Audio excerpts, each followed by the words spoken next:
There were only 4 days left until our wedding when my fiancée sat me down and said that she couldn't marry me. At first, I thought she was joking.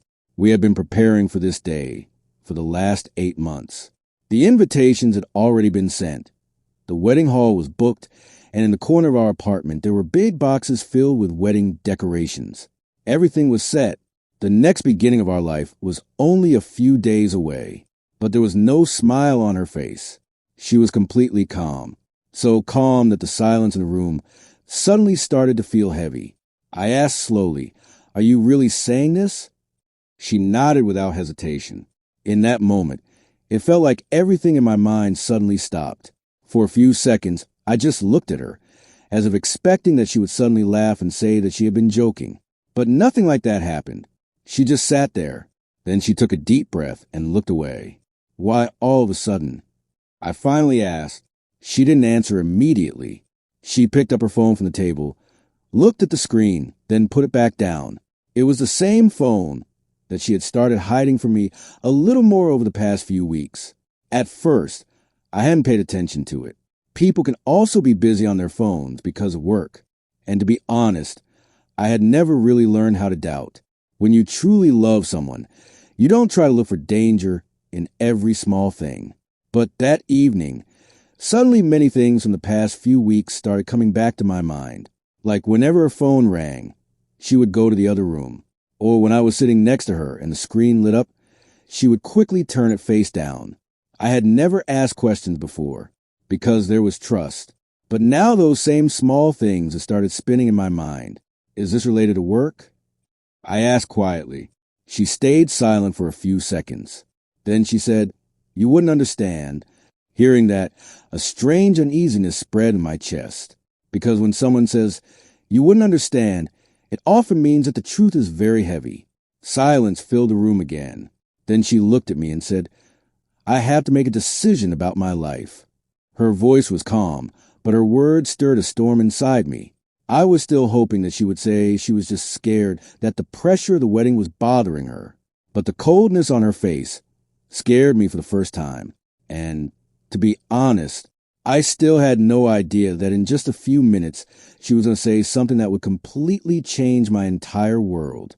Because until that moment, I didn't even realize that for the past several months, someone else had also been present in her life.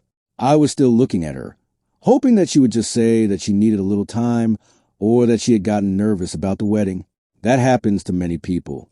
Feeling scared before a wedding is normal, but the coldness on her face didn't look like nervousness. It felt like she had already made her decision. "What are you trying to say?" I finally asked. She looked at me for a few seconds, then slowly said, "I'm going with someone else." That one sentence seemed to pull the air out of the room. For a few seconds, I couldn't even understand what she had just said. "What?" was all that came out of my mouth. She was still calm. "I've made my decision," she said. "I can't marry you." It felt like something dropped inside my chest. "Who is he?" I asked. This time she didn't answer immediately. She did the same thing she had been doing repeatedly over the past few weeks. She looked at her phone, and at that moment, a name flashed in my mind. Her boss. "Is this because of your boss?" I asked quietly. She looked away. And that was the moment when I understood that I was right. There was a few seconds of silence in the room. Then she said, "He understands me." I looked at her for a moment, and I don't. I asked. She shrugged. "You're a good person," she said, "but you know the kind of life I want." A cold knot formed in my stomach. "What kind of life?" I asked. She took a deep breath and for the first time looked directly into my eyes. "A secure life." I stayed silent for a few seconds. "And you think I can't give you that?"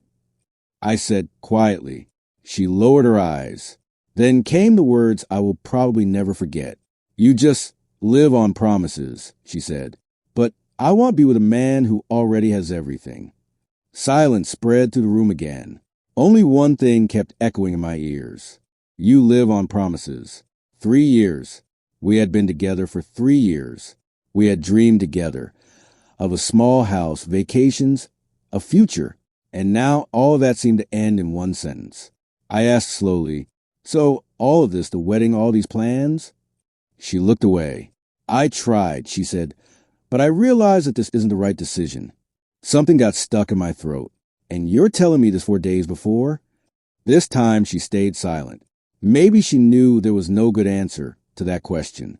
A few seconds later, she said quietly, I'm leaving today. Hearing that, it felt like my heart stopped for a moment. What do you mean? I asked. I'm going to live with him. The walls of my apartment suddenly started to feel very small. I looked around the room, the same place where we had been living together for the past 2 years. The blanket we bought last winter was still lying on the sofa. The wedding guest list was on the dining table. And now, all of this was about to end.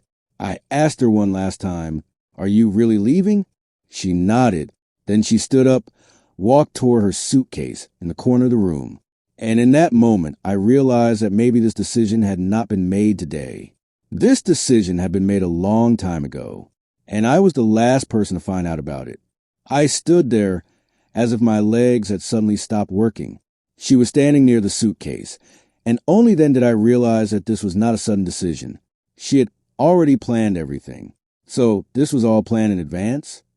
I asked in a low voice. She didn't look at me. I thought I would explain it to you slowly, she said, but there's no more time now. Her words kept echoing in my ears. There's no more time now. I looked around the room. This was the same house where we had celebrated our first anniversary, where we had set our wedding date, where we had planned our future. And now that same house suddenly started to feel unfamiliar. She picked up the suitcase. I asked one last question. Will he really make you that happy?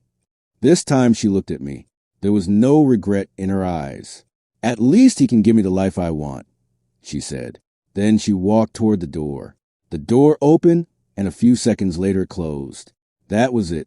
A 3-year relationship ended in a few minutes. Suddenly a silence filled the room that I had never felt before. I sat down on the sofa. Right in front of me on the dining table was the same guest list. The guest list that was never going to be used now. After a while, my phone rang. The name of my best friend was on the screen. Everything is ready, right? He asked excitedly. Your wedding is in 4 days, brother. For a few seconds, I couldn't say anything. Then I slowly said, the wedding isn't happening. There was silence on the other side for a few seconds. What do you mean? He asked. I just said, she left. The days that followed were the strangest days of my life. I had to call every person we had invited to the wedding. Every time the same question came, what happened? And I had no easy answer. Some people showed sympathy. Some people became silent. And some people had that curiosity in their voice that people feel when they hear the story of someone else's downfall. The hardest moment was when I had to tell my parents. My mother couldn't say anything for a few seconds. Then she just said, are you okay? The truth was that I wasn't okay. For the first few weeks, I was just getting through the days. I would go to work, come home, and try not to think too much. But the mind is a strange thing. The more you try to forget something, the more often it comes back. Her voice, her words, you just live on promises. That sentence kept spinning in my mind again and again. Sometimes I would wake up at night and think, was she right? Could it be true that I really couldn't give her the life she wanted? For many months, that question stayed with me. But one day, late at night while returning home from the office, suddenly a different thought came into my mind. If she was right, then I would have to prove myself wrong. And that same night, I made a decision. I would start my life again from the same place where it had broken. But this time, I was not going to live only on promises. After that night, for the first time, I felt that I had some direction. The pain was still there.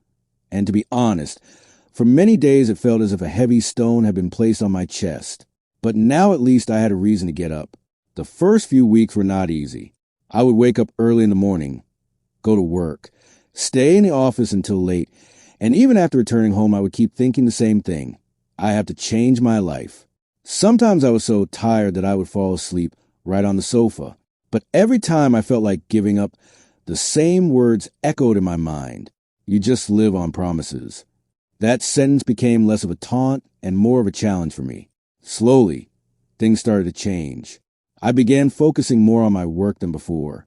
I took on new projects, accepted more responsibilities, and for the first time I felt that maybe I could truly give my life a different direction.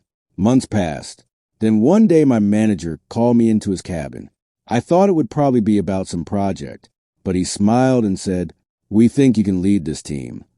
I stayed silent for a few seconds. This was the same opportunity one had been waiting for many years. That day when I walked out of the office, for the first time, I felt that life was truly moving forward. With time, more things started to change. I moved into a new apartment. Everything in the old house reminded me of the past, so leaving that place was necessary. The new home was small, but it had a strange kind of peace in it. Slowly my life started moving onto a path I had never expected, and to be honest, for many months I almost stopped thinking about her. Then one day, almost 2 years later, I received a message from an unknown number on my phone. I was in the office at that time. The message was short. "You are invited to a wedding next month." Below, it was a digital invitation link.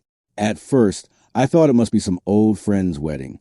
But when I opened the link, for a few seconds my breath stopped. The name written on the screen made me understand whose wedding it was. Emma. She was marrying the same man. Her boss. My hands moved away from the phone on their own. 2 years. A full 2 years had passed. And now, suddenly that chapter in my life was standing in front of me again. My first reaction was to immediately delete that invitation. But then a strange thought came into my mind. Should I go? I looked at the screen for a few minutes. Then suddenly I realized that I was not the same person she had left 2 years ago. My life was completely different now. And to be honest, I wanted to know that if she saw me now, what kind of reaction would appear on her face. And maybe that's why, a few seconds later, I accepted that invitation. The wedding was next month. In the weeks leading up to that day, I thought many times that maybe I shouldn't go at all. After all, what would I gain by going there? What was the point of seeing the past again? But every time I looked at that invitation, I felt a strange sense of calm inside me. 2 years ago, if someone had told me that I would attend her wedding, I probably wouldn't even have been able to laugh. At that time, I was so broken that I couldn't even think clearly about my future. But now everything was different. Now I was not the same person she had left. The wedding day arrived. It was taking place in a big hotel. When I arrived there, just by looking at the cars parked in the parking lot, I could understand that this was not a small wedding. Everything was grand. I sat in the car for a few seconds, then took a deep breath and stepped out. As soon as I went inside, I could hear people's voices and the soft sound of music in the reception hall. Many faces didn't recognize me, but some people recognized me immediately when they saw me. There was the same question in their eyes. What is he doing here? I just gave a slight smile and walked further inside. A few minutes later, I saw her. She was standing near the stage in a white dress, exactly the way a bride should look. But the moment her eyes fell on me, she suddenly froze. The color of her face truly changed. She was looking at me as if she had seen a ghost. For a few seconds, she just stood there.